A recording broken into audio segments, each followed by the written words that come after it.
যিনি ধরা পড়েছে যে চিন্ময় কৃষ্ণ দাস, এই লোকটার কয়েকদিন আগের যে বক্তব্যগুলো দেখেছেন, উনি বারবার হিন্দুদেরকে আহ্বান জানিয়েছিল যে আপনারা সন্তান বেশি নেন, বেশি বেশি সন্তান নিতে থাকেন। আমরা অনেকেই সংখ্যালঘু হয়ে আছি, এদেশে বেশি বেশি সন্তান নিয়ে আমরা সংখ্যা গরিষ্ঠ হয়ে যাব। এদেশে ৯৬% মুসলমান আর বাকি 4% অন্য জাতি। সেখানে বৌদ্ধ আছে, ইহুদি আছে, খ্রিস্টান আছে, ওগুলো বাদ দিলে হিন্দু খুব বেশি হলো ২.৫% হবে। এই ২.৫% যদি ওরা জন্ম নিরন্তর বাদ দিয়েও যদি সন্তান নিতে থাকে, ৯৬% হতে কত সময় লাগবে বলেন তো? কব্বরে চলে যাবে না? ওদের যে সমস্ত উদ্দেশ্যগুলো আছে সূক্ষ্ম। তার মানে মানুষরা মনে করে আমরা যদি সংখ্যা গরিষ্ঠ হতে পারি, সংখ্যা লঘু আমরা যেভাবে আছি এইভাবে ওদের উপরে আঙ্গুল চালাতে পারবো না।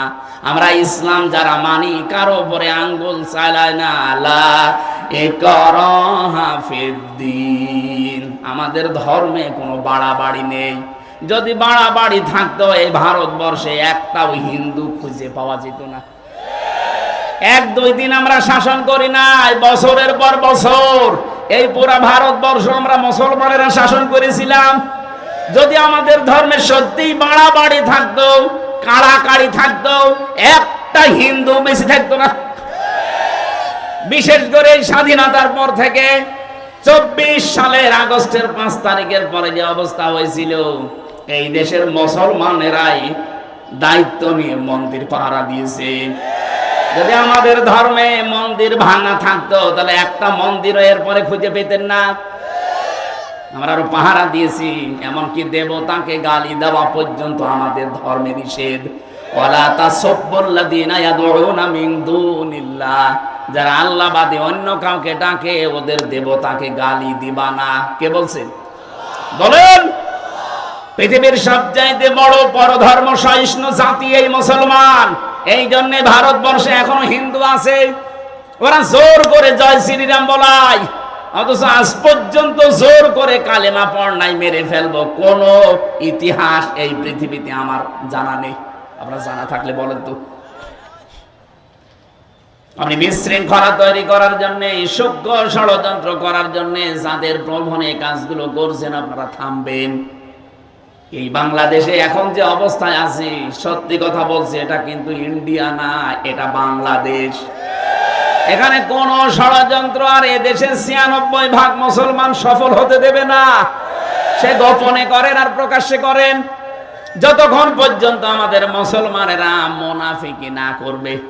আমি জানছি এগুলো করার পেছনে অনেক মুসলমান মুনাফিক নামধারী পেছনে কলকাঠি নাড়াচ্ছে। যারা বলে যে আমাদের স্বামী স্ত্রীর সম্পর্ক, তারা এক কথা বলে না কেন? যারা বলে আমাদের স্বামী স্ত্রীর সম্পর্ক, আসলে তো তাই। আপনারা 2 বোন একসাথে গেছেন, কেউ স্বামীর বাড়ি, কেউ দুলাভাই বাড়ি।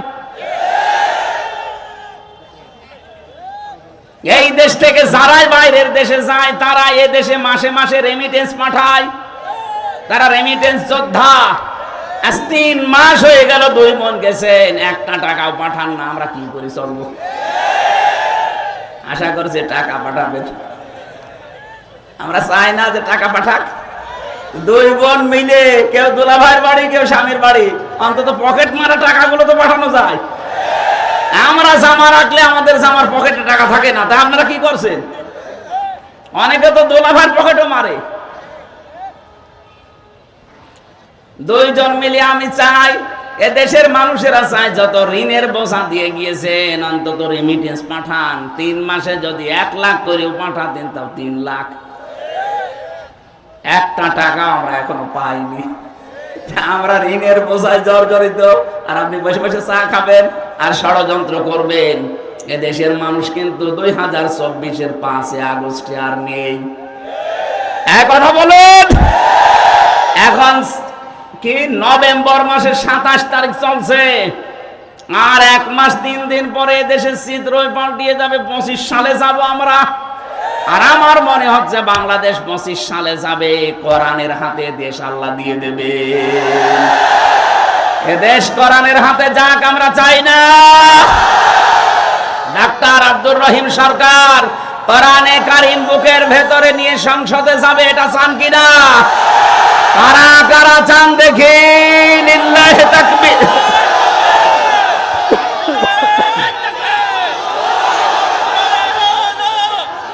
আলহামদুলিল্লাহ।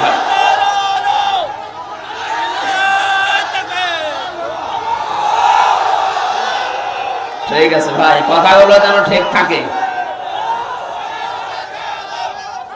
হযরতে ইব্রাহিম, হযরতে ইয়াকুব দুইজন নবী তাদের মরণের আগে সন্তানদেরকে বলেছিলেন, আল্লাহ তোমাদের জন্য নির্বাচিত করেছেন, মনোনীত করেছেন ধর্ম হিসাবে ইসলামকে।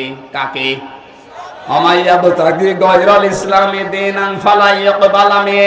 দুনিয়াতে ইসলাম বাদ দিয়ে অন্য কোন ধর্ম যদি কেউ তালাশ করে, জীবনেও তার কোন ইবাদত বন্দেগী কবুল হচ্ছে না, হবে না। এই জন্য আহ্বান জানাবো, এলাকায় যদি অন্য ধর্মের কেউ থাকেন, আপনারা আমাদের ধর্মীয় গ্রন্থগুলো পড়েন। একদিন, 2 দিন, 5 দিন না, বছরের পরে বছর পড়তে থাকেন। টনি বেলাওয়ারের ছোট শালিকা লরেন বো 3 বছর কোরআনে কারীম স্টাডি করার পরে শেষ পর্যন্ত এত বড় শিক্ষিতা মেয়েরাও মুসলমান হয়ে গেছে।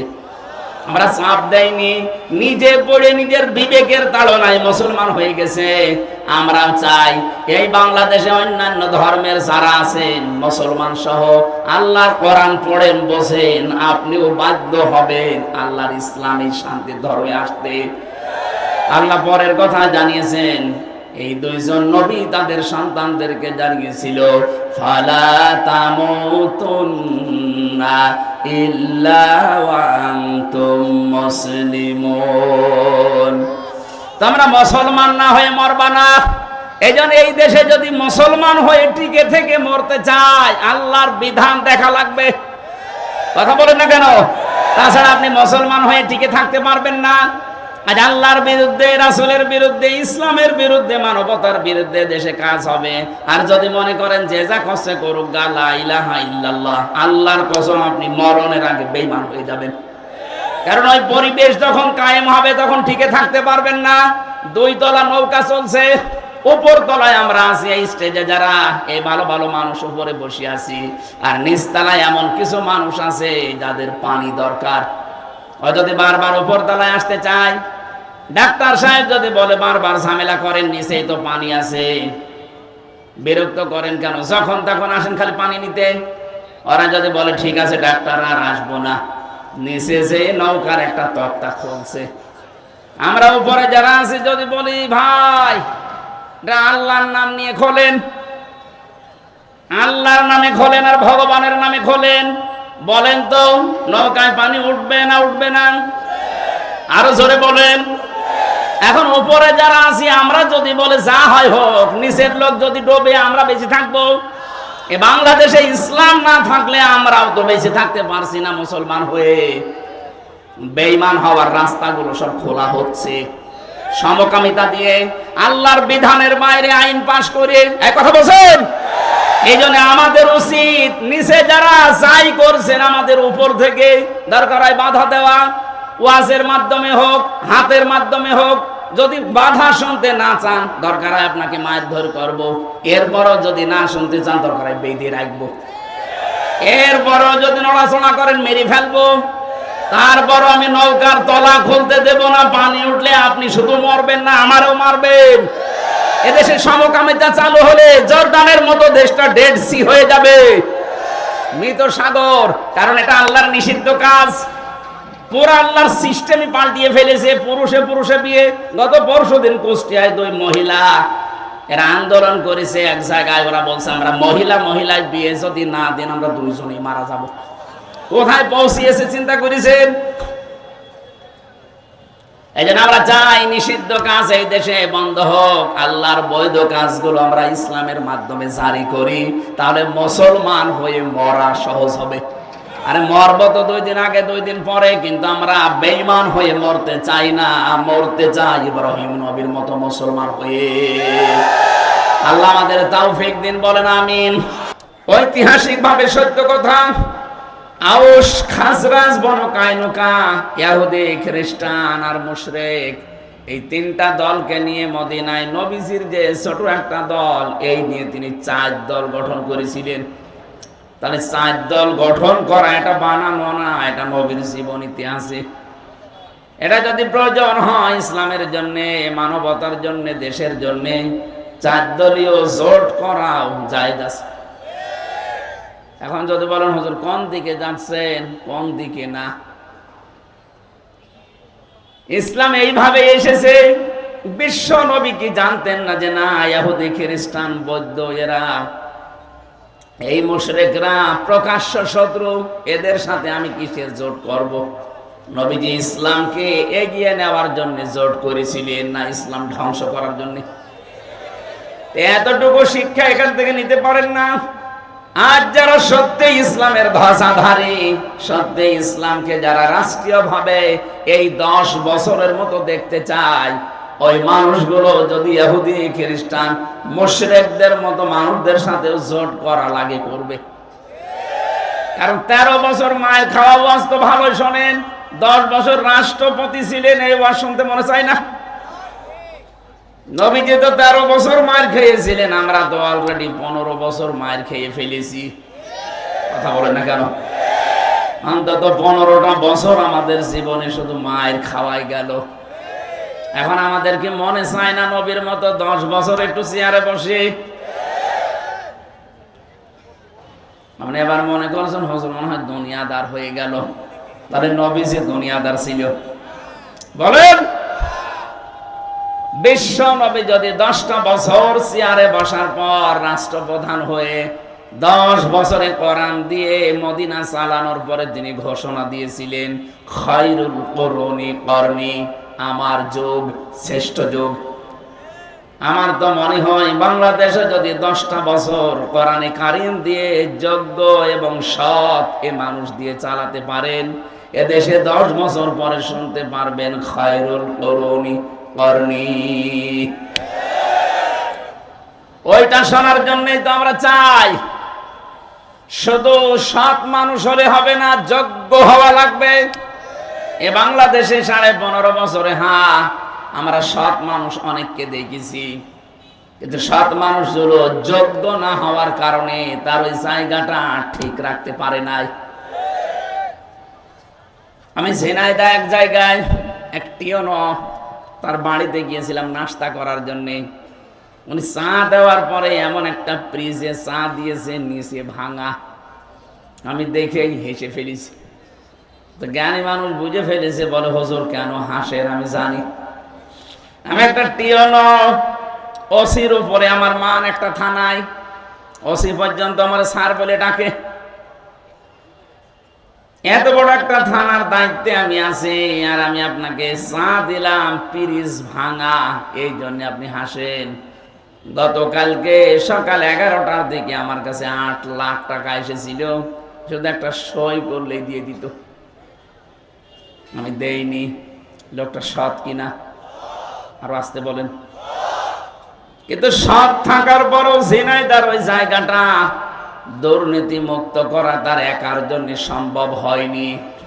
কারণ আশেপাশে যা আছে সবই অসৎ, সবই চরিত্রহীন।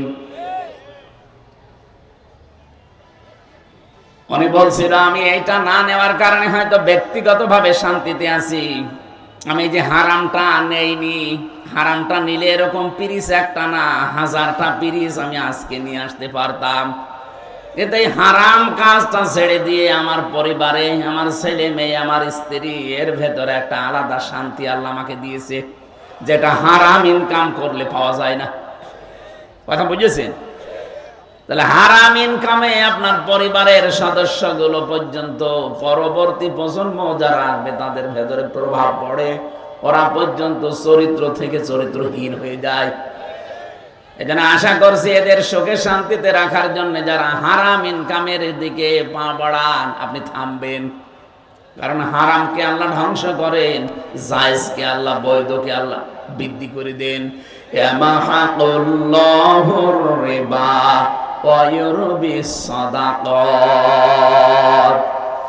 আল্লাহ পাক বলেন এই পৃথিবীতে যত সাদকা আছে, বৈধ জিনিস আছে, এগুলো আমি দিনের পরে দিন বরকত দিতে থাকি, বৈধ করি, বৃদ্ধি করি। আর যত হারাম কাজ আছে, অবৈধ জিনিস আছে, সুদ আছে, এগুলো ধ্বংস করি। এই 15.5 বছরে যারা বৈধ অবৈধ দেখা দেখি নেই, বাবা শাহজালাল সব হালাল, এভাবে করে যারা সম্পদের পাহাড় তৈরি করেছিলেন, কি হলো আপনার সম্পদ বলেন তো? কোথায় আপনি এখন? আগস্টের 5 তারিখের পরে ঢাকার রাজপথে 8 কোটি 10 কোটি 15 কোটি টাকা দামের গাড়ি রাস্তায় পড়ে আছে, মালিক নেই। মালিক অবশ্যই আছে, পরিচয় দেওয়ার মতো কায়দা নেই। কথা বলে না কেন? কারণ মালিক যদি বলে এটা আমার, বলবে এর কাগজপত্র কই? 15 কোটি টাকাতে একটা গাড়ি কিনতে হলে যেটা দেওয়া লাগে রাষ্ট্রকে, ওইটা দিয়েছিস। ক্ষমতা ছিল, পাওয়ার, এই গাড়ি ঢুকিয়েছিস। এই জন্য পরিচয় দিতে চাই না, আর জানি ওখানে গেলে বিপদ আরো বাড়বে। ও গাড়ি যাচ্ছে, যাক। কি হইলো আপনার এই টাকা? 15 কোটি, একটা মানুষের সারাটা জীবন চলে যাওয়ার কথা। আপনি বৈধভাবে অবশ্যই এটা কেনেননি, অবশ্যই এটা কিনতে গিয়ে আপনি অবৈধ পথ বেছে নিয়েছিলেন। কিন্তু যারা বৈধ পথে ছিল তাদেরকে বহু জায়গা থেকে বঞ্চিত করার পরেও এই মানুষগুলো এই 15.5 বছর পরে এখনো মাথা খাড়া করে দাঁড়িয়ে আছে। আমি আশা করবো এখান থেকে আপনি শিক্ষা নেবেন। যে কটা বোঝানোর জন্য এ পর্যন্ত আসলাম, এই পৃথিবীতে আপনি নামাজ রোজার মতো আল্লাহর বিধান যেভাবে মানেন, রাসূলুল্লাহ এই জামানার প্রেরিত পুরুষ, তাকে শুধু 13 বছর না 23 বছরই আপনাকে মানা লাগবে। 13 বছর মানতে আপনার আপত্তি নেই, আমিও জানি। 10 বছর মানতে আপত্তি আছে, কারণ এই জায়গায় গেলে আপনার অনেক কিছু হাত ছাড়া হওয়া লাগতে পারে। এই 10 বছরের ভেতরে বিশ্বনবী মাত্র 8 বছর রোজা রেখেছিলেন। কয় বছর বলেন বলেন? এই 8টা বছরে তাও ফরজ রোজা তিনি 2টা অলরেডি ছেড়ে দিয়েছিলেন। একটা বদরের ময়দানে 17 রমজান, আর মক্কা বিজয়ের দিন 18 রমজান। 2টা রোজা তিনি ফরজ রোজা ছেড়ে দিলেন। অথবা ইচ্ছাকৃত ভাবে কেউ ফরজ রোজা বাদ দিয়ে দিলে, কেউ ভেঙে ফেললে, তার 2 মাস একাধারে 60টা রোজা করা লাগে। কথা বুঝতেছেন? 59টা করার পরে যদি আপনি একটা বাদ দেন, আবার 2 মাস করা লাগবে। আবার 59টা করার পরে যদি একটা বাদ দেন, আবার 60টা করা লাগবে। কত কঠিন বিধান রোজার! অথচ ইসলাম কায়েমের জন্য বিশ্বনবী 2টা ফরজ রোজা পর্যন্ত বাদ দিয়ে দিয়েছিলেন।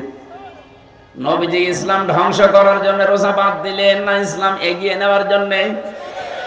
আজ যদি এরকম পরিস্থিতি আসে, ইসলামকে এগিয়ে নেওয়ার জন্য রোজার মতো ফরজ বিধানও বাদ দেওয়া লাগে, মুসলমান তাই করবে। এটা নবীর পন্থা। বিশ্ব নবী এই 10 বছরে তিনি 17 ওয়াক্ত ফরজ নামাজ বাদ দিয়ে দিয়েছিলেন। খন্দকের যুদ্ধে 4 ওয়াক্ত নামাজ তিনি বাদ দিয়েছেন। তিনি যেটা করলেন সেটাকে আন্দাজে করেছেন না আল্লাহর ইশারা ছিল? বলেন বলেন? তাহলে আজ বাংলাদেশে যদি ইসলাম কায়েমের জন্য ইসলামী আন্দোলন করতে গিয়ে ফরজ নামাজও বাদ দেওয়া লাগে, জায়েজ আছে? আরো আসতে বলেন। আমরা যারা শুধু 13 বছর মানতে রাজি, বাকি 10 বছরের কথা বললে রাজনীতি মনে করেন, দুনিয়ার কাজ মনে করেন, আল্লাহর কসম আপনার মরণ হবে ফেরাউনের মতো। আমি আপনাকে বাঁচার জন্য এটা বললাম, এখন আপনি কি করবেন ভাবেন। ওই জামানার প্রেরিত পুরুষ ছিল হযরত মূসা, এখনকার যিনি প্রেরিত পুরুষ কিয়ামত পর্যন্ত নবী আর রাসূল, তিনি মুহাম্মাদুর। জবান খুলে বলেন মুহাম্মাদুর। আল্লাহ আমাদেরকে সহজ কথাটা সহজে মেনে নেওয়ার তৌফিক দেন, বলেন আমিন। আমি জানি অনেক মানুষ এখন এই সেন্সে ফিরে আসে না। এরা নামাজ পড়া, রোজা রাখা, হজ করা, দান সাদকা করতে রাজি আছে। রাসূলের যে আদর্শ, উনি যা যা করেছেন ইসলামের জন্য, ইসলাম ধ্বংসের জন্য না, ইসলামকে আরো এগিয়ে নেওয়ার জন্য। এই কথা বলতে গেলে তখন আপনি দুনিয়ার কাজ মনে করেন, রাজনীতি মনে করেন, দলীয় কাজ মনে করেন। কেন? আপনার চাইতে ইসলাম আমার বোঝা কম আছে নাকি? এই জন্য যারা একামতে দিনের দায়িত্ব সত্যিকার অর্থে পালন করে, মানুষগুলো বুঝে শুনে এই কাজ করে। তারা যদি নামাজ কাজা করে ইসলাম কায়েমের জন্য, রোজা বাদ দেয় ইসলাম কায়েমের জন্য, যদি জোট করে ইসলাম কায়েমের জন্য। এক কথা বলেন না কেন? কারণ ভালো করে আমরা জানি ইসলাম যদি এদেশে কায়েম হয়, কোরআনে কারীম যদি এদেশে এজহার করা যায়, এজহার মানে প্রতিষ্ঠিত করা, দাঁড় করানো। মান করাল কোরআনা ফাস্তাজহারাহু, যে ব্যক্তি কোরআন পড়ে আর কোরআনকে বিজয় করার জন্য চিন্তা ভাবনা করে, চেষ্টা চালায়, ফাহাল্লা হালালাহু ওয়া হারামা হারামাহু, এর ভেতরে হালালকে হালাল জেনে মেনে নেয়, হারামকে হারাম জেনে ছেড়ে দেয়, আদখালাহুল্লাহুল জান্নাহ, আল্লাহ তাকে জান্নাতে দিয়ে দিয়েছে। না, আপনি সুবহানাল্লাহ বলেন মানে? আমার প্রশ্ন হচ্ছে আদখালা ইদখিলু এটা মুজারে না মাজি? এটা মাজি, অতীতের শব্দ। আদখালা, নবীজি কেন বললেন আদখালাহুল্লাহুল জান্নাহ? আল্লাহ তাকে জান্নাতে দেবে না দিয়েছে? দিয়ে দিয়েছে। দিয়ে দিয়েছে কেন বললেন? আপনি তো এখনো মরেননি, জান্নাতে গেলেন কি করে? জবাব হচ্ছে, সত্যি যদি ইসলাম প্রতিষ্ঠিত হয়ে যায়, ইসলাম বিজয় থাকে কোনো জায়গায়, ওখানে যে পরিবেশটা তৈরি হয়, হালালকে হালাল মানা যায়, হারামকে হারাম মেনে ছেড়ে দেওয়া যায়, ওই পুরা জায়গাটা আমার আল্লাহ মিনি জান্নাত বানিয়ে দেয়। আপনি যেন মরণের আগে অন্তত জান্নাতে প্রবেশ করে ফেলেছেন। আমরা তো এইটাই চাই। কথা বলেন না কেন? এটা যদি আপনার কাছে রাজনীতি মনে হয়, আল্লাহর কসম, হ্যাঁ এটাই রাজনীতি। আমি তো এমন একটা পরিবার, সমাজ, রাষ্ট্র চাই যেখানে হালালকে হালাল জানার পরে মেনে নেওয়া যায়, যেখানে হারামকে হারাম জানার পরে ছেড়ে দেওয়া যায়। সেরকম পরিবেশ এখনো বাংলাদেশে কায়েম হয়েছে না। এদেশে বহু জায়গা আছে হারাম জানার পরও আমাকে হারাম কাজে বাধ্য করা হয়, হালাল জানার পরও আমি আঁকড়িয়ে ধরতে পারি না, আমারে ছেড়ে দেওয়া লাগে। নাকি নেই? বলেন। এই যে অর্থনীতি বিভাগের দিকে তাকান, আজ কত ব্যাংকিং ব্যবস্থা দেশে কাজ করছে শুধু যাকাত ভিত্তিক অর্থনীতি দেশে না থাকার কারণে। এটা যদি রাষ্ট্রীয়ভাবে কায়েম থাকতো, যাকাত, আল্লাহর কসম, সুদ ভিত্তিক যত ব্যাংক সম্বন্ধ হয়ে যেত। এটা নিয়ে আমাদের কোনো মাথা ব্যথাও নেই, কোনো চিন্তা ভাবনাও নেই। অনেকেই মনে করি আছি এ আর কি, এ তো দুনিয়ার কাজ। কে বলিস আপনাকে? 1 টাকা সুদের সাথে যদি কেউ জড়িত হয়ে যায়, ও যেন নিজের আপন মায়ের সাথে জেনা করে। আপনি টের পাচ্ছেন কি বললাম? এটা ঘৃণিত কাজ। যত খারাপ চরিত্রের মানুষ হোক, নিজের মায়ের সাথে জেনা করা মানুষ আমি আজ পর্যন্ত পাইনি। পেয়েছি? অথচ অহরহ আমরা অনেক নামাজি, মুসল্লি, হাজি পর্যন্ত এই কাজে এখন জড়িত। জানে না, না জেনে হয়তো জড়িত হয়, অথবা জেনেও অনেকে করছে। এই যে টাকা ছেড়ে রাখে যারা, টাকা আসে মাসে মাসে 1000 টাকা দিলে 1200 টাকা করে পায়, 200 টাকা লাভ। মনে হয়তো লাভ মনে করে, ইন্টারেস্ট মনে করে নিচ্ছে, অথচ এটা সুদ। আসতে বলেন। এই সুদ যারা খাচ্ছেন তারা মায়ের সাথে অলরেডি জেনা করে আসলেন। আপনি হয়তো না জেনি করছেন, এখন তো জানলেন। কি কথা বলেন না কেন? অনেক মানুষ কিন্তু এখন কানের ভেতরে হয়তো আঙ্গুল দিয়ে আছে, অথবা এদিক ওদিকে তাকিয়ে আছে, ওর ধান্দা আছে আমি জানি না তাই মানি না। দাঁত খুলে ফেলবে আল্লাহ। জানেন না মানে? ইসলামের কোন বিধান যদি কেউ জানে কিন্তু মানে না, তার একটা গুনাহ হবে, কারণ সে জানার ফরজ আদায় করে ফেলেছে, মানার ফরজ তার আদায় হয়নি। গুনাহ হবে কয়টা? আরো জোরে জবাব দেন। ইসলামের কোন বিধান আপনি জানেনও না, মানেনও না, আপনার ডবল গুনাহ হবে। আপনি জানেনও না একটা গুনাহ, মানেন না আর একটা গুনাহ। আপনি জানেন না কেন?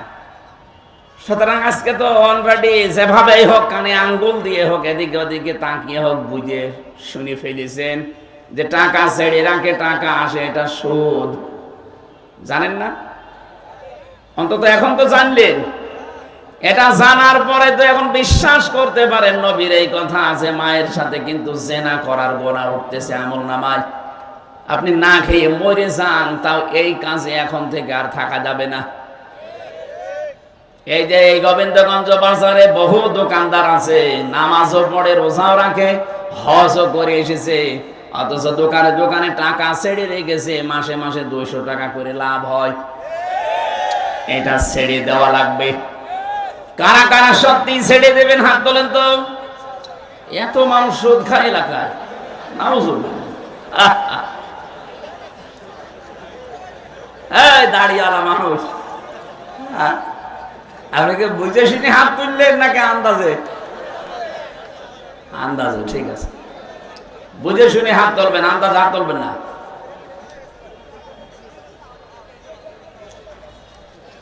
এই জন্য এমন একটা রাষ্ট্র, এমন একটা বিধান আমরা দেশে চালু করতে চাচ্ছি, যেখানে হালাল হালাল জানার পরে মেনে নেওয়া যায়, হারামকে হারাম চিনে মেনে ছেড়ে দেওয়া যায়।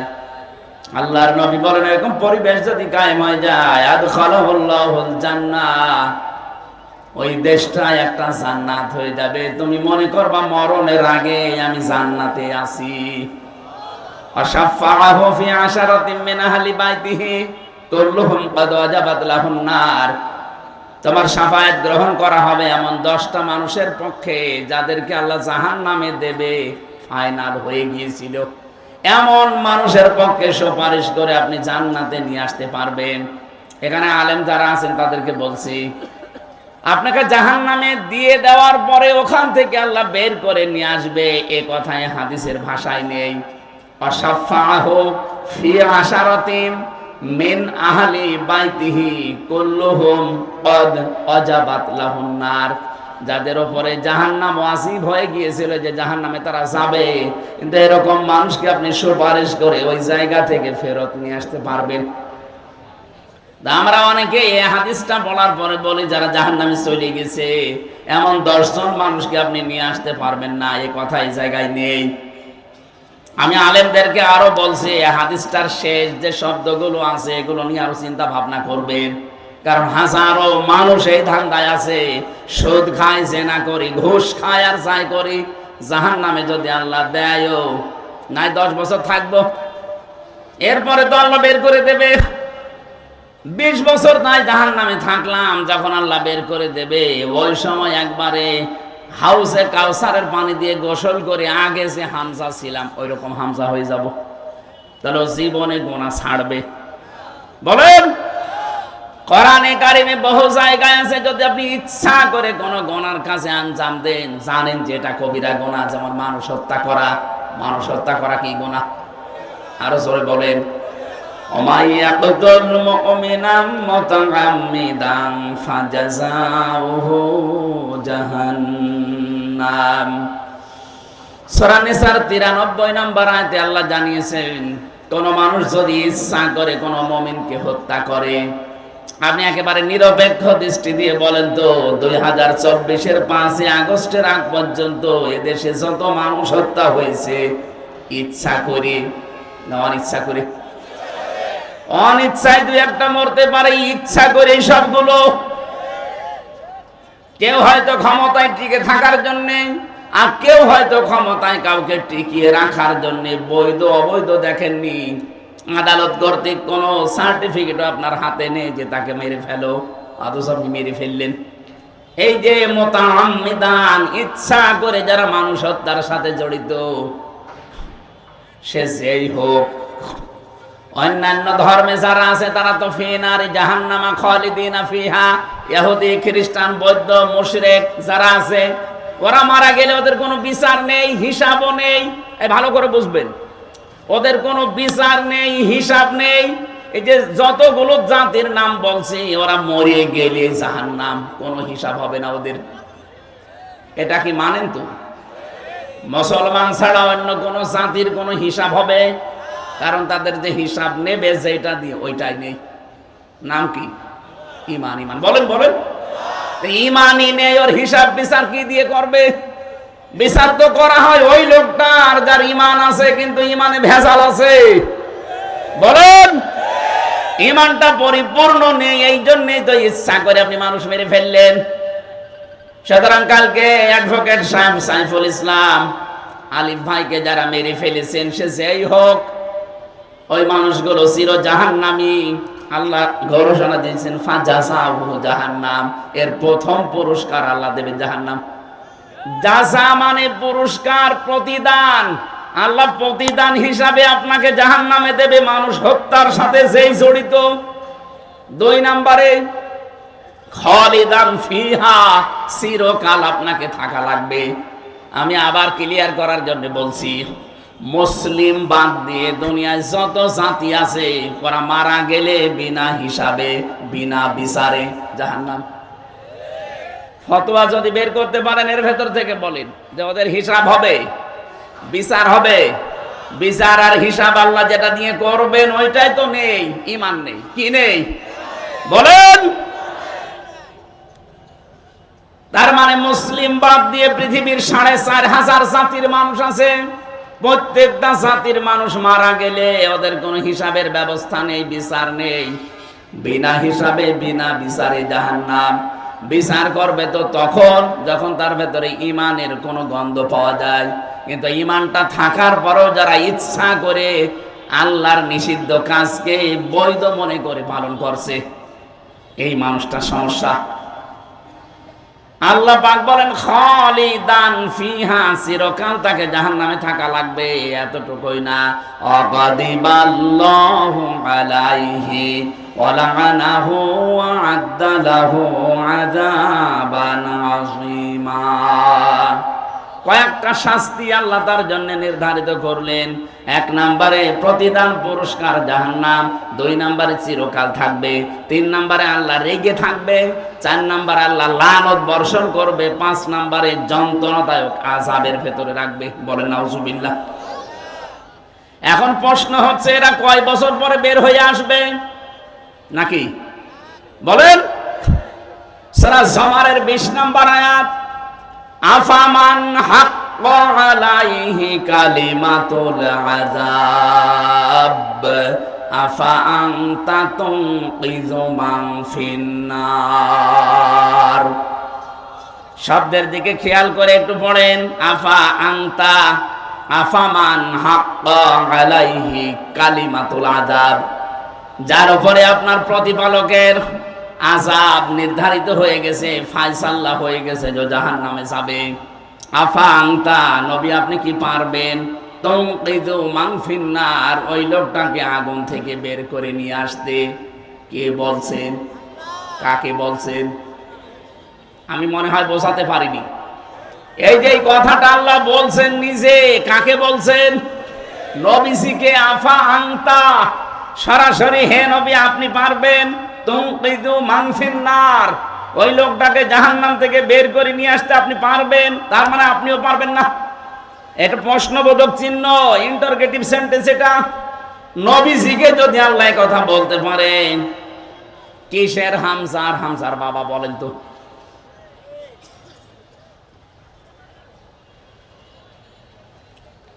বারবার আল্লাহ কোরআনে কারিমে যেখানেই দিয়েছেন যে জাহান্নামে যাবে যারা, খালিদিনা ফিহা, চিরস্থায়ী। যেখানেই দিয়েছে জান্নাতে যাবে যারা, সেখানেও দিয়েছেন খালিদিনা ফিহা, চিরস্থায়ী। আপনি একটার অর্থ করবেন চিরস্থায়ী, আর আরেকটার অর্থ করবেন কিছুদিন পরে বের হবে, তো জীবনে গুনাহ ছাড়বে। আপনি যদি বলেন যে আমার ঈমান আছে, আর আপনার ঈমান থাকে কি করে? আল্লাহর নিষিদ্ধ কাজকে যারা বৈধতা দেয় সঙ্গে সঙ্গে তারা বেঈমান হয়ে যায়। এই কথা বলছেন যে 10টা কারণে মানুষের ঈমান নষ্ট হয়ে যায়, ভেঙে যায়। ওযু করলে যেমন 7 কারণে ওযু ভেঙে যায়, নামাজ পড়লে যেমন 19 কারণে নামাজ ভেঙে যায়। মুসলমানের ঈমান যাদের আছে, ঈমানও 10টা কারণে ভেঙে যায়। অথচ ঈমান যে ভেঙে যায়, নষ্ট হয়ে যায়, অনেকে জানেই না। এর 9 নম্বরের পয়েন্টে আমি পেয়েছি, যারা আল্লাহর নিষিদ্ধ কাজকে বৈধ মনে করে তাদের ঈমান হয় আবু জাহেলের মতো। আমি আশা করি বোঝাতে পেরেছি। আবু জাহেলের মতো যদি আপনিও জাহান্নামে যান, ও কি 5 বছর পরে বের হয়ে আসবে? লো যদি না আসে আপনি আসবেন কি করে? এই জন্য আল্লাহর নিষিদ্ধ কাজগুলো যারা বৈধ মনে করেন, তারা ওই ইহুদি খ্রিস্টান বৌদ্ধ মুশরিক ওদের মতোই। কিন্তু বাকি যারা ছোটখাটো অপরাধের সাথে জড়িত, গুনার সাথে হয়তো না জেনে করেছেন অথবা শয়তানের ধোঁকায় পড়ে করেছেন, আপনার কিন্তু সময় আছে এখনো তাওবা করার। তাওবা করে যদি ফিরে আসতে পারেন, মহান আল্লাহ আপনাকে নিষ্পাপ করে দুনিয়া থেকে বিদায় দেবে। আরে ভাই, আমি এইটাই বোঝাতে চাচ্ছি যে আপনার কিন্তু সময় আছে, আপনার সুযোগ আছে। এখন আপনার হায়াত শেষ হয়ে যায়নি। আপনি অপরাধ করেছেন, সে যে অপরাধী হোক, জেনা হোক, মানুষ হত্যা হোক, ব্যভিচার হোক, চুরি হোক, ডাকাতি হোক, যার কাছে যে অপরাধ হয়ে গেছে, এখনো তো আজরাইল আমার কাছে আসেনি, এখনো পশ্চিম দিকে সূর্য ওঠেনি যে মাপ আর পাওয়া যাবে না। যাবে, মাপ পাওয়া যাবে, কিন্তু তাওবা করে জীবনের মতো এই কাজ থেকে ফিরে আসা লাগবে। তাওবা করার যে শর্তগুলো আছে, 1 নম্বরে অনুশোচনা করা। 1 নাম্বার কি বলেন? আপনি বলেন তো, এই যে 5 তারিখের আগ পর্যন্ত যারা মানুষ হত্যার সাথে জড়িত ছিল, যারা মানুষের সম্পদ আত্মসাৎ করেছে 15.5 বছর, এদের একজনকেও এখনো পর্যন্ত অনুশোচনা করতে দেখেছেন না? এদের আরো বৃদ্ধি বাড়ছে, এরা আরো প্রতিশোধ নেওয়ার নেশায় মেতে উঠেছে। আপনার অবস্থা ফেরাউনের মতোই হবে। 2 নম্বরে কি? অপরাধ করেছেন যার কাছে, স্বীকার করবেন তার কাছে, এইটাও তো পাচ্ছি না। আপনি অপরাধ করলেন হামজার কাছে, আর এখন কাবার গিলাফ ধরে চুরি করেছে, কাঁদতেছেন আমারে মাফ করে দিন। কিসের মাফ আপনার?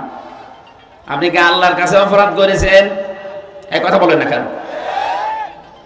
তাওবা যারা করে নিজেকে মুক্ত করতে চান, নিজেকে পরিত্রাণ দিতে চান এই অপরাধ থেকে, আল্লাহর দরবারে যেন আপনার বিচার আর না হয়, এই যদি মনে করতে চান, জীবনের মতো আত্মসমর্পণ করবেন, অনুশোচনা করবেন, অনুতপ্ত হবেন।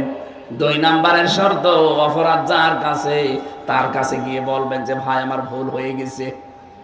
আমি নফসের ধোকায় হোক, শয়তানের জালে হোক, দলীয় ফোরামে হোক, যে কোনো কায়দায় আপনার এই ক্ষতিটা করে ফেলেছি। এই মিথ্যা মামলা দিয়ে, মিথ্যা সাক্ষী দিয়ে আপনার ব্যবসা হয়তো আমি করতে দেইনি, বিভিন্ন কাজ আমার দ্বারা হয়েছে। এখন আমি বাঁচতে চাই, আপনার যা ক্ষতি করে ফেলেছি এই ক্ষতিপূরণ আমি আপনাকে দিয়ে দেব। কথা বুঝতেছেন? এই 15.5 বছরে যে ধরনের অপরাধ করেছিলেন, আপনি তো জানেন যে আপনি কি করেছেন। আপনি হয়তো মানুষ খুনের সাথে জড়িত, তাহলে যাকে খুন করেছেন তার পরিবারে গিয়ে বলবেন আমার কারণে আপনার এই ছেলেটা হারিয়েছেন, আপনি এখন কি চান? সে যদি বলে আমার 1 কোটি টাকা দেওয়া লাগবে, আপনি 1 কোটি টাকা তার ক্ষতিপূরণ দিয়ে মাপ নেবেন। সে যদি বলে না টাকা দেওয়া লাগবে না, আপনি মাফ করে দিলাম, তাহলে মাপ পেয়ে গেলেন। তাছাড়া 50 বছর জেল খাটলেও আপনার মাপ নেই। এই যে বাংলাদেশে যে সিস্টেমটা, মানুষ হত্যা করলে তারে ফাঁসি দেওয়ার আদেশ দেয়, ফাঁসি থেকে শেষে আসে লাইফ সাপোর্টে। লাইফ সাপোর্ট মানে 30 বছর, 30টা বছর জেল খাটলে তার মাফ বাংলাদেশের আইনে। আল্লাহর আইনে তো এইটা নেই। আল্লাহর আইনে পদ্ধতি 2টা। কেউ যদি কাউকে হত্যা করেন, মেরে ফেলেন বিনা অপরাধে, বিনা কারণে, 1 নম্বরে তার যারা গার্জিয়ান আছে, তার মা বাবা, স্ত্রী, সন্তান, তাদের কাছে গিয়ে বলা লাগবে যে ভাই আপনারা কি চান। তারা যদি বলে আমার ক্ষতিপূরণ দেন, এটা আমাদের কর্মক্ষম ছিল, এর কর্মে আমরা চলতাম, তাকেই মেরে ফেলেছেন, সুতরাং আপনি 5 লাখ টাকা দেন, আপনি 5 লাখ টাকা দেবেন তাকে। এরপরে যদি বলে ঠিক আছে যান মাফ করে দিলাম, আপনি মাফ পেয়ে গেলেন। 2 নম্বরেও যদি বলে না আমরা এগুলো মানি না, আপনাকেও আমরা মেরে ফেলতে চাই, রাষ্ট্রের মাধ্যমে আপনাকেও মেরে ফেলা লাগবে। এই 2টা পদ্ধতি ছাড়া পৃথিবীতে কোনো পদ্ধতি নেই এই খুনের অপরাধ থেকে মাপ পাওয়ার। অথচ আজ কত সহজেই অনেকে মাপ পেয়ে যাচ্ছে শুধু আস্তাগফিরুল্লাহ পড়ে। সেটারে করা জায়গা পান না। আপনি তো আস্তাগফিরুল্লাহ পড়ছেন আল্লাহর কাছে, আস্তাগফিরুল্লাহ কি কেউ মানুষের কাছে পড়ে? কার কাছে? বলেন। আরে ভাই, আপনি তো আল্লাহর কাছে দোষ করেননি। হ্যাঁ, আল্লাহর কাছে যদি নামাজ পড়ে না থাকেন, রোজা না রাখেন, ফরজ হজ না করেন, তাহলে ওনার কাছে মাফ চান। উনি ইচ্ছা করলে মাফ করতেও পারে, শাস্তিও দিতে পারে। কিন্তু আপনি অপরাধ করলেন হামজার কাছে, আগে হামজার কাছে যান। আমার জীবন থেকে 3টা বছর আপনি নষ্ট করেছেন, আমার বাবার 30 লাখের উপরে টাকা আপনি খেয়েছেন, আগে এই ক্ষতিপূরণ দেন। হ্যাঁ, কথা বলা লাগবে। গত পরশু দিন এক ওসি এসেছিল আমার সাথে দেখা করার জন্য, এই যে পাশে গাবতলী থানা না, এই গাবতলী থানার ওসি ছিল এই 5 তারিখের আগ পর্যন্ত। ওই সময় ও বাঘ ছিল, এই গত পরশু দিন দেখলাম বিড়াল হয়ে গেছে। কি গো, আগে হুজুরের নাম শুনলে খেপে উঠতো, আর এখন থেকে এসে হাত চেপে ধরে বলছো হুজুর আমারে মাফ করে দেন। কি আপনি যে বাঘ বিড়াল হয়ে গেলেন কি করে? ওরা 5 তারিখের পরে বিভাগীয় মামলা হয়েছে ওর নামে, ওরে এখান থেকে পাঠিয়ে দিয়েছে সেই কক্সবাজারে। সমুদ্র সৈকতে আপনি শুধু গোসল করেন। ওখানে মাহফিল ছিল আমার তারেক জিয়া সাহেবের গ্রামে। ওই দিন আমি মাহফিল করে যখন আসছিলাম তখন আমার গাড়িটা ধরে তাড়া দিয়েছিল মাঠের ভেতরে, 2 কিলোমিটার শুধু তাড়িয়েছে, ধরতে পারে নাই। কিন্তু গাড়িটা আটকানোর পরে ড্রাইভার আর একজন ছিল, তারে নিয়ে বলছে গাড়ি ছেড়ে দিতে পারি। 1,00,000 1.5 লাখ টাকা চেয়েছিল, পরে 1,13,000 টাকা দিয়ে গাড়িটা ছেড়ে দেওয়া। ওটা মাওলানা আব্দুল বাড়ির রশিদ আছে একজন ওই হুজুরের গাড়ি, আমারটা ওনারটা আরো একজনের, 3 জনের গাড়ি আটকিয়েছিল। এই দিন এসে এই সিরাজগঞ্জ গোল চত্বরে এসে দেখা করে বলছো হুজুর আমারে মাফ করে দিন। আমি মাফ করে দিতে পারি, আমার অসুবিধা নেই মাফ করতে, কিন্তু আগে টাকা ফেরত দিন। হ্যাঁ, অসুবিধা নেই, আপনি টাকা ফেরত দেন, মাফ দিয়ে চলে যান। টাকা দেবেন না, শুধু মাফ করে দেন, ইয়ার কি মারা যায় কেমন না? 15.5 বছরে আপনার জন্য কত মানুষ এই বাজারে ব্যবসা করতে পারে নাই, কত মানুষকে বিনা কারণে মিথ্যা মামলা দিয়ে ধরিয়ে দিয়েছেন, মিথ্যা সাক্ষী দিয়ে জেল খাটিয়েছেন। এখন যে মাফ করে দেন, কিসের মাফ? এই যে ক্ষতি করে দিলেন 10 লাখ টাকার, আগে টাকা ফেরত দেন। আমি তো মাফ করব তখন যখন আমার বাবার 30 লাখ টাকা পাবো, আর 3 বছর আপনি জেলে থাকবেন। আমরা সবাই এরকম মাফ চাই না, তাহলে বাংলাদেশ ভালো হবে। আগামীতে যারা চেয়ারে বলবে দরকার নেই, শুধু আস্তাগফিরুল্লাহ হবে না, টাকা ফেরত দেওয়া লাগবে ওসির মতো। ওসি এখন দেখি প্রতিদিন যোগাযোগ করছে বাড়ি ভাইয়ের সাথে, আজকেও আমার সাথে দেখা হয়েছিল। বলছে ভাই কি করবো, বারবার বলছে 6-9 করেছে, সে টাকা তো গেছে গেছে, আপনি মাফ করেন। কিসের মাফ গো, আগে টাকা দেন, এরপরে মাফ চান। আমি মনে হয় কথা বোঝাতে পেরেছি। সুতরাং এই কাজগুলো যারা করেছেন, 2 নাম্বার তো এইটা, 3 নাম্বার জীবনে আমি আর এরকম কাজ কোনোদিন করব না, এরকম অটল সিদ্ধান্ত নিয়ে টিকে থাকা, এর নাম তাওবা। তাহলে আপনাকে কিয়ামতে আল্লাহ এই বিচার আর করবে না, দুনিয়ায় মাফ করে দেবে। জোরে বলেন সুবহানাল্লাহ। আল্লাহ আমাদেরকে যেন এইভাবে দুনিয়ার জীবন চালানোর তৌফিক দেন, বলেন আমিন। আজকে আমরা যে তেলাওয়াত করেছি একটা পরিচিত আয়াত, 5টা বিষয়ের ভেতরে লুকিয়ে আছে। আমরা তাফসীর আকারে ওই 5টা বিষয় সামনে খোলাসা করব, তাহলে বুঝবেন যে আয়াতের উপরে আপনি আছেন কিনা। সূরা বাকারা 208 নাম্বার আয়াত। আজকের বাংলা অর্থ হচ্ছে প্রবেশ করো। কি করো? বলেন বলেন, কোথায় প্রবেশ করবেন? থানাতে, হ্যাঁ, আদালতে, এই স্কুলে। কোরআনে কারীম বলছে ইয়া আইয়ুহাল্লাযীনা আমানু, ওহে যারা ঈমানের দাবি করো তাদেরকে বলছি, উদখুলু ফিস সিলমি কাফা, তোমরা ইসলামে প্রবেশ করো পরিপূর্ণভাবে, আংশিক না, অর্ধেক না, পরিপূর্ণভাবে প্রবেশ করো।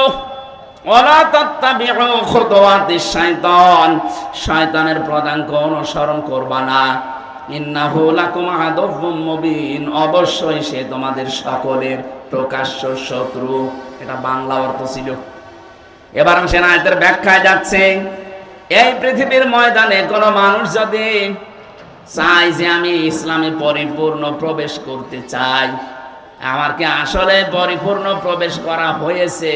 ও যদি মনে করতে চায় দেখি আমি পরিপূর্ণটা করেছি কিনা, তাহলে 5টা বিষয় যদি আপনার এই বাস্তব জীবনে থাকে, আপনি বিশ্বাস করবেন হ্যাঁ আমার পরিপূর্ণ প্রবেশ হয়েছে।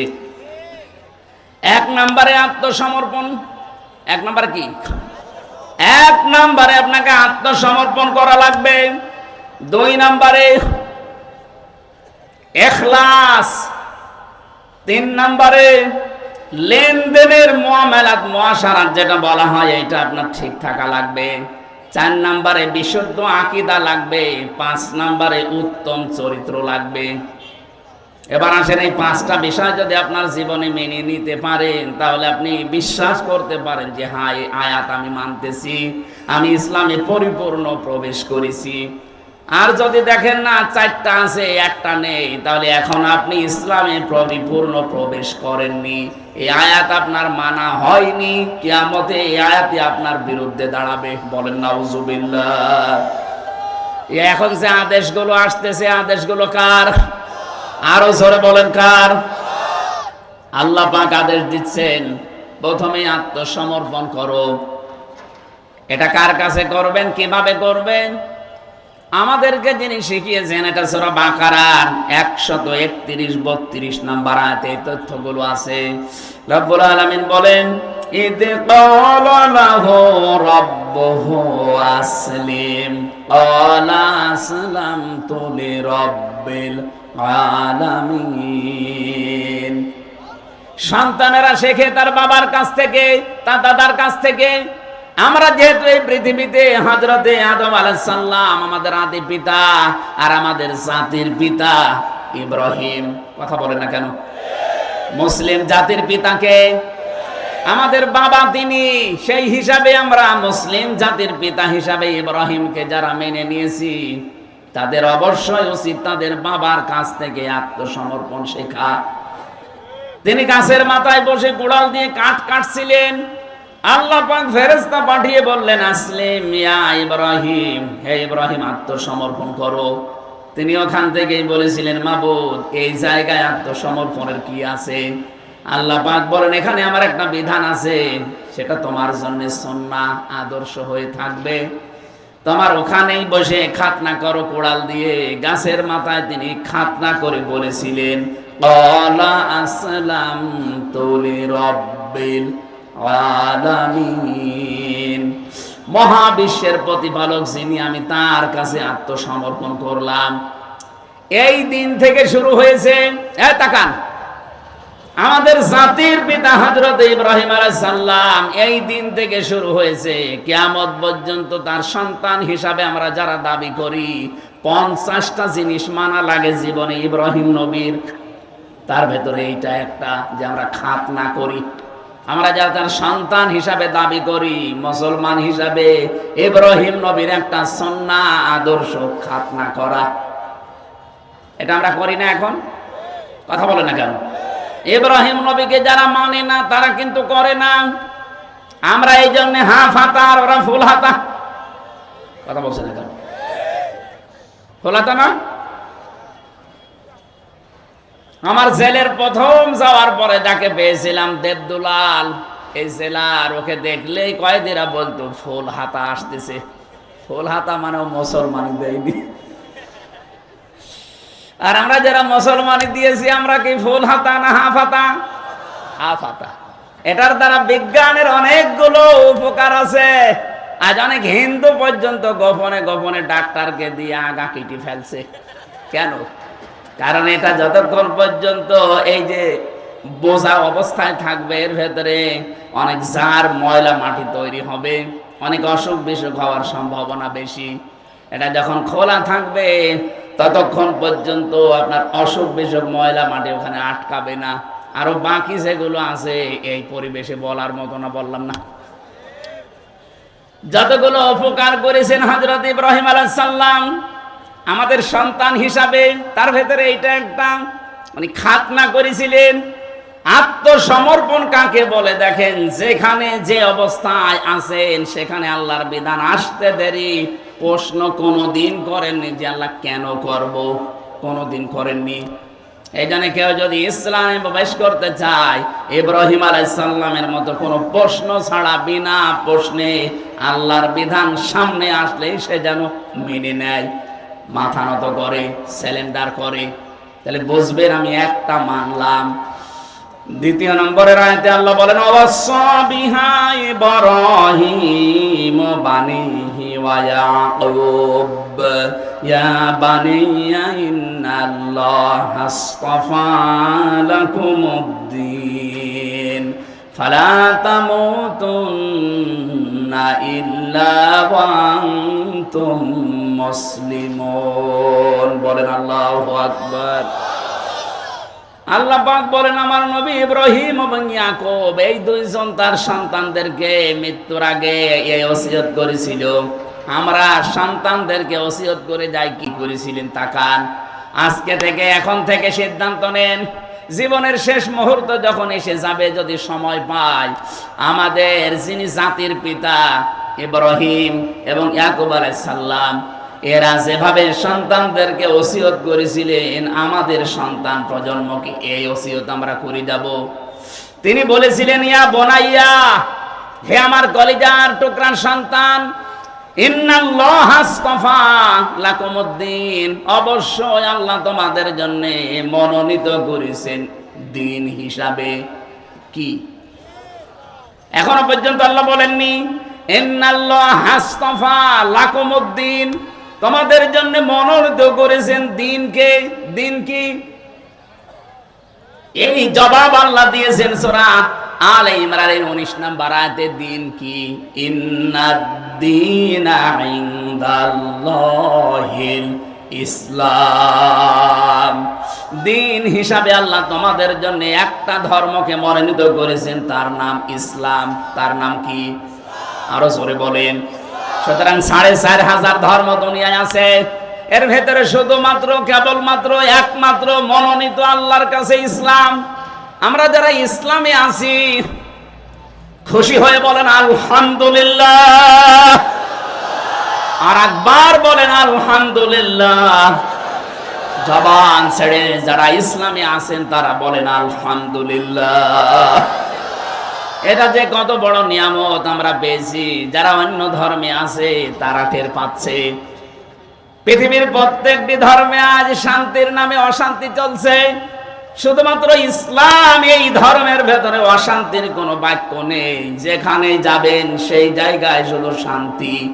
এমনকি ঘরটা, কোন মেয়ে লোক যদি তার স্বামীর জন্য নিজের ঘরটাকে শান্তিপূর্ণ করে রাখতে পারে, কোলাহল মুক্ত, নয়েজ মুক্ত, গোলমাল মুক্ত, আওয়াজ মুক্ত রাখতে পারে, বিশ্বনবী জানিয়েছেন কিয়ামতের দিন হযরতে খাদিজার মতো ওই মহিলার জন্য আল্লাহ একটা ঘর নয়েজ মুক্ত বানিয়ে রাখবেন। সম্মানিত মা বোন যারা এসেছেন, শুধু নামাজ পড়া আর রোজা রাখা এই দুইটা ইবাদত না, শুধু বোরকা পরে, কালো বোরকা পরে ঘোরা ইবাদত না। আপনার স্বামী যখন বাইরে থেকে আসবে, কর্মজীবন শেষ করে আসবে, দিনের কাজ, মানবতার কাজ করে যখনই বাড়ি আসবে, বাড়ি আসার পরে যে ঘরে থাকে, এই ঘরটা যেন একটা কোলাহল মুক্ত হয়, এরকম বানিয়ে রাখবেন। আওয়াজ মুক্ত, নয়েজ মুক্ত, গোলমাল মুক্ত, একেবারে নিঃশব্দ নিস্তব্ধ একটা ঘর, শান্ত নির্মল একটা ঘর তাকে উপহার দেবেন। এটা করতে আপনাকে কাজ করা লাগবে। এই কাজটা যদি আপনি সত্যি ঘরকে নির্মল শান্ত পরিবেশের স্বামীর জন্য বানিয়ে রাখতে পারেন, আল্লাহ আপনার জন্য খাদিজার মতো জান্নাতে একটা নয়েজ মুক্ত ঘর বানিয়ে রাখবে। বলেন সুবহানাল্লাহ। যত মেয়ে লোক এসেছে যাদের স্বামী আছে, স্বামীদের জন্য আল্লাহ পাক খাদিজাতুল কুবরার মতো ঘরটাকে যেন বানিয়ে রাখার তৌফিক দেন। যে কথাটা বোঝাচ্ছিলাম, দিন হিসাবে আল্লাহ একটা যেহেতু মনোযোগ করেছেন, অন্যান্য দিনে ধর্মে যারা আছেন আমরা দাওয়াত দেই, আহ্বান জানাই। পৃথিবী আজ প্রমাণ করে ফেলেছে এই দিনে আজ শান্তির একমাত্র ধর্ম ইসলাম। আমি আপনাকে ইসলাম এখনই কবুল করতে বলছি না। ইসলাম কবুল করার জন্য যেটা পড়তে হয়, আমাদের আল্লাহর বাণী আল কোরআন, এটা আপনি বাংলায় কিনে পড়েন, পড়াটা একবার পড়ে দেখেন, আপনাকেও ইসলামে দীক্ষিত হতে বাধ্য করবে। কথা বুঝতেছেন? যিনি ধরা পড়েছে যে চিন্ময় কৃষ্ণ দাস, এই লোকটার কয়েকদিন আগের যে বক্তব্যগুলো দেখেছেন, উনি বারবার হিন্দুদেরকে আহ্বান জানিয়েছিল যে আপনারা সন্তান বেশি নেন, বেশি বেশি সন্তান নিতে থাকেন। আমরা অনেকেই সংখ্যালঘু হয়ে আছি, এদেশে বেশি বেশি সন্তান নিয়ে আমরা সংখ্যা গরিষ্ঠ হয়ে যাব। এদেশে ৯৬% মুসলমান আর বাকি ৪% অন্য জাতি। সেখানে বৌদ্ধ আছে, ইহুদি আছে, খ্রিস্টান আছে, ওগুলো বাদ দিলে হিন্দু খুব বেশি হলো ২.৫% হবে। এই ২.৫% যদি ওরা জন্ম নিরন্তরণ বাদ দিয়েও যদি সন্তান নিতে থাকে, ৯৬% হতে কত সময় লাগবে বলেন তো? কব্বরে চলে যাবে না? ওদের যে সমস্ত উদ্দেশ্যগুলো আছে সূক্ষ্ম। তার মানে মানুষরা মনে করে আমরা যদি সংখ্যা গরিষ্ঠ হতে পারি, সংখ্যা লঘু আমরা যেভাবে আছি এইভাবে ওদের উপরে আঙ্গুল চালাতে পারবো না। আমরা ইসলাম যারা মানি কারো উপরে আঙ্গুল চালায় না। লা ইকরাহা ফিদ্দিন, আমাদের ধর্মে কোনো বাড়াবাড়ি নেই। যদি বাড়াবাড়ি থাকতো এই ভারতবর্ষে একটাও হিন্দু খুঁজে পাওয়া যেত না। ১-২ দিন আমরা শাসন করি নাই, বছরের পর বছর এই পুরা ভারতবর্ষ আমরা মুসলমানেরা শাসন করেছিলাম। যদি আমাদের ধর্মে সত্যিই বাড়াবাড়ি থাকতো, কাড়াকাড়ি থাকতো, একটা হিন্দু বেশি থাকতো না।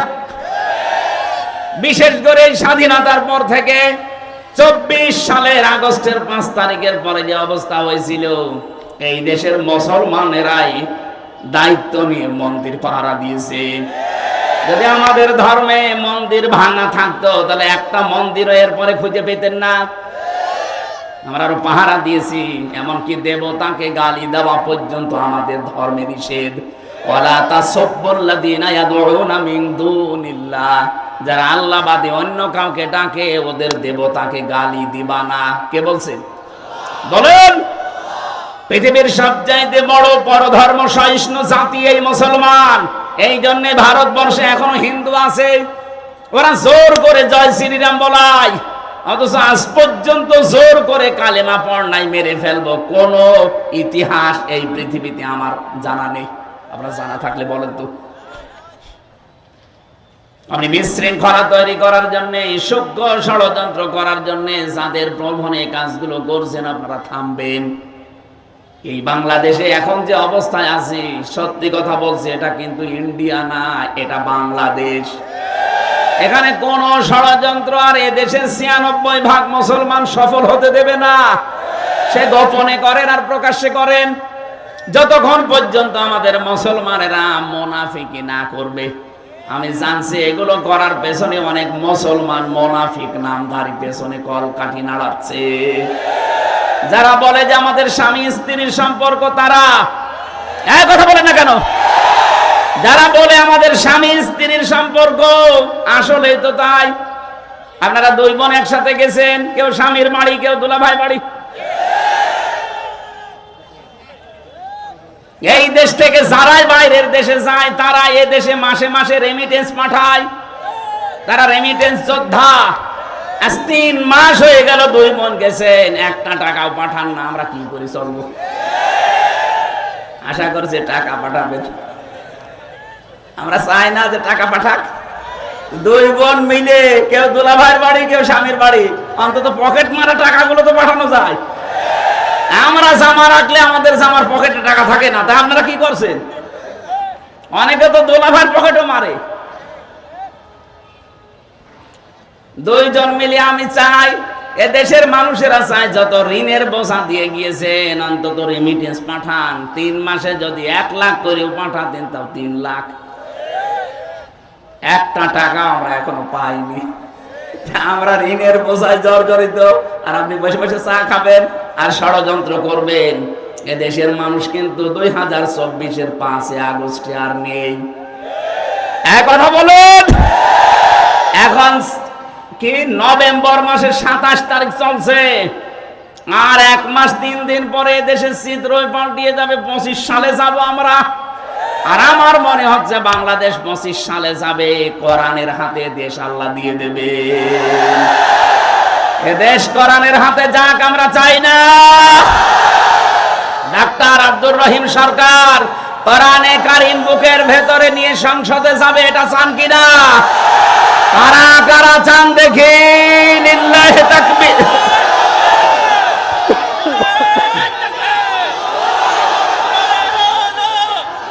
আলহামদুলিল্লাহ।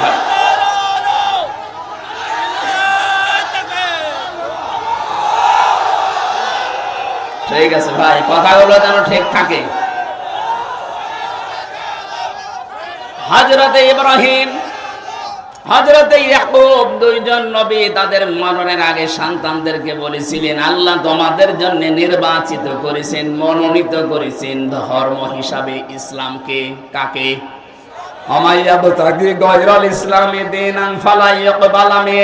দুনিয়াতে ইসলাম বাদ দিয়ে অন্য কোন ধর্ম যদি কেউ তালাশ করে, জীবনেও তার কোন ইবাদত বন্দেগী কবুল হচ্ছে না, হবে না।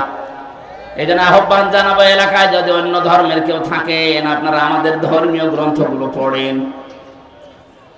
একদিন, 2 দিন, 5 দিন না, বছরের পরে বছর পড়তে থাকেন।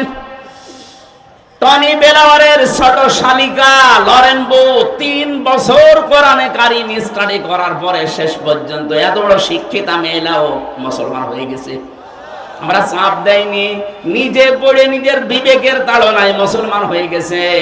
আমরা চাই এই বাংলাদেশে অন্যান্য ধর্মের যারা আছেন মুসলমান সহ আল্লাহর কোরআন পড়েন, বসেন, আপনিও বাধ্য হবেন আল্লাহর ইসলামী শান্তির ধর্মে আসতে। আল্লাহ পরের কথা জানিয়েছেন, এই 2 জন নবী তাদের সন্তানদেরকে জানিয়েছিল, ফালা তামুতুন্না ইল্লা ওয়া আনতুম মুসলিমুন। তোমরা মুসলমান না হয়ে মরবা না। এইজন্য এই দেশে যদি মুসলমান হয়ে টিকে থেকে মরতে চায়, আল্লাহর বিধান দেখা লাগবে। কথা বলেন না কেন? তাছাড়া আপনি মুসলমান হয়ে টিকে থাকতে পারবেন না। আজ আল্লাহর বিরুদ্ধে, রাসূলের বিরুদ্ধে, ইসলামের বিরুদ্ধে, মানবতার বিরুদ্ধে দেশে কাজ হবে। আর যদি মনে করেন যে যা করছে করুক, লা ইলাহা ইল্লাল্লাহ, আল্লাহর কসম আপনি মরণের আগে বেঈমান হয়ে যাবেন। কারণ ওই পরিবেশ যখন কায়েম হবে তখন টিকে থাকতে পারবেন না। 2 তলা নৌকা চলছে, উপর তলায় আমরা আছি, এই স্টেজে যারা এই ভালো ভালো মানুষ উপরে বসে আছি, আর নিচ তলায় এমন কিছু মানুষ আছে যাদের পানি দরকার। ও যদি বারবার উপর তলায় আসতে চায়, ডাক্তার সাহেব যদি বলে বারবার ঝামেলা করেন, নিচেই তো পানি আছে, বিরক্ত করেন কেন, যখন তখন আসেন খালি পানি নিতে। ওরা যদি বলে ঠিক আছে ডাক্তার আর আসবো না, নিচে যে নৌকার একটা তক্তা খুলছে। আমরা উপরে যারা আছি যদি বলি ভাই আল্লাহর নাম নিয়ে খোলেন, আল্লাহর নামে খোলেন আর ভগবানের নামে খোলেন, বলেন তো নৌকায় পানি উঠবে না উঠবে না? আরো জোরে বলেন। এখন উপরে যারা আছি আমরা যদি বলে যা হয় হোক, নিচের লোক যদি ডোবে আমরা বেঁচে থাকবো? এ বাংলাদেশে ইসলাম না থাকলে আমরাও তো বেঁচে থাকতে পারছি না মুসলমান হয়ে। বেঈমান হওয়ার রাস্তাগুলো সব খোলা হচ্ছে সমকামিতা দিয়ে, আল্লাহর বিধানের বাইরে আইন পাশ করে। এক কথা বলছেন? এই জন্য আমাদের উচিত নিচে যারা যাই করছেন আমাদের উপর থেকে দরকার হয় বাধা দেওয়া, ওয়াজের মাধ্যমে হোক, হাতের মাধ্যমে হোক। যদি বাধা শুনতে না চান, দরকার হয় আপনাকে মারধর করব। এরপরও যদি না শুনতে চান, দরকার হয় বেঁধে রাখবো। এরপরও যদি নড়াচড়া করেন, মেরে ফেলবো। তারপরও আমি নৌকার তলা খুলতে দেব না। পানি উঠলে আপনি শুধু মরবেন না, আমারও মারবেন। এদেশে সমকামিতা চালু হলে জর্দানের মতো দেশটা ডেড সি হয়ে যাবে, মৃত সাগর। কারণ এটা আল্লাহর নিষিদ্ধ কাজ। পুরো আল্লাহর সিস্টেমই পাল্টিয়ে ফেলেছে। পুরুষে পুরুষে বিয়ে। গত পরশুদিন কুষ্টিয়ায় 2 মহিলা এরা আন্দোলন করেছে এক জায়গায়। ওরা বলছে আমরা মহিলায় বিয়ে যদি না দেন আমরা 2 জনই মারা যাব। কোথায় পৌঁছিয়েছে চিন্তা করেছেন? এই জন্য আমরা চাই নিষিদ্ধ কাজ এই দেশে বন্ধ হোক। আল্লাহর বৈধ কাজগুলো আমরা ইসলামের মাধ্যমে জারি করি, তাহলে মুসলমান হয়ে মরা সহজ হবে। আরে মরবো তো 2 দিন আগে 2 দিন পরে, কিন্তু আমরা বেঈমান হয়ে মরতে চাই না। মরতে চাই ইব্রাহিম নবীর মতো মুসলমান হয়ে। আল্লাহ আমাদের তৌফিক দিন, বলেন আমিন। দ্বিতীয় নম্বরে, আপনি যদি দেখেন আমি ইসলামে প্রবেশ করছি, আপনার ইখলাস লাগবে। ইখলাস কি? এই জন্য যারা একামতে দিনে প্রবেশ করে তাদের প্রথম শব্দ এটা বলা হয়, বল বলে ইন্না সলাতি ওয়া নুসুকি ওয়া মাহইয়ায়া ওয়া মামাতি লিল্লাহি রাব্বিল আলামিন। এটা ইখলাসের আয়াত। আমি যা করব কার জন্য? আমার বেঁচে থাকা আল্লাহর জন্য, মরে গেলেও আল্লাহর জন্য, আমি নামাজ পড়লো আল্লাহর জন্য, রোজা রাখলে আল্লাহর জন্য, কোরবানি ত্যাগ তিতিক্ষা যা সহ্য করছি সব আমি আল্লাহর জন্য। 3 নম্বরে আমার বিশুদ্ধ আকীদা দরকার। আজ বাংলাদেশে একটা মাসলুম দলের উপরে এই ট্যাগটা লাগিয়েছে, আমাদের নাকি আকীদা ঠিক নেই। এটা ডাহা মিথ্যা কথা। এই বাংলাদেশে আকীদা যদি ঠিক থাকে, যাদের দলে ফাঁসি বেশি, যাদের দলে জেল বেশি, যাদের দলে জরিমানা বেশি, যারা বাড়ি থাকতে পারে না 24 ঘন্টা যারা আতঙ্কে ছিল, তারা আকীদাওয়ালা মানুষ। আপনারা এত আকীদা ভালো, একটু ফাঁসির দড়ির কাছে যেয়ে বলেন তো আমার আকীদা ভালো যান। যারা ফাঁসির দড়ি গলায় নিয়ে পর্যন্ত বলেছে না তাহাজান ইন্নাল্লাহা মা'ানা, কোনো চিন্তা নেই, আমরা একা না, আমাদের সাথে কে আছে। এর চাইতে আবার কি বিশুদ্ধ আকীদা লাগবে আপনার? 4 নম্বরে উত্তম চরিত্র লাগবে। এদেশে উত্তম চরিত্রে উত্তীর্ণ হয়ে গেছে একামতে দিনের দায়িত্বে যারা আছে তারা। এটা প্রমাণিত, পরীক্ষিত, আর কিছু বললাম না। 5 নম্বরে লেনদেনে স্বচ্ছতা, এইটাও একামতে দিনের কর্মীদের ভেতরে। বহু মানুষকে একামতে দিনের বাইরে যারা আছে দেখেন, টাকা দিলে মনে করো নিজের টাকা, এক কথা বলে না কেন? আর এই মানুষগুলোর লেনদেন এত স্বচ্ছ, এই ঝঞ্ঝা বিক্ষুব্ধ বাংলাদেশে, এরপরেও যদি আপনি মানুষ খুঁজে না পান, এই যে 5টা বললাম, আমি আবার বলছি। 1 নম্বরে আত্মসমর্পণ করা লাগবে। কার সামনে? আরো জোরে বলেন। 2 নম্বরে ইখলাস লাগবে। প্রতিটি শব্দের ব্যাখ্যা ছিল লক্ষ লক্ষ কথা, আমি তাফসীর থেকে তুলেছিলাম। 3 নম্বরে আপনার বিশুদ্ধ আকীদা লাগবে। 4 নম্বরে উত্তম চরিত্র লাগবে। 5 নম্বরে লেনদেন স্বচ্ছ হওয়া লাগবে। এই 5টা যদি দুনিয়ায় দেখাতে পারেন, বুঝবেন আমি এই আয়াতে পরিপূর্ণ প্রবেশ করেছি। বলেন সুবহানাল্লাহ।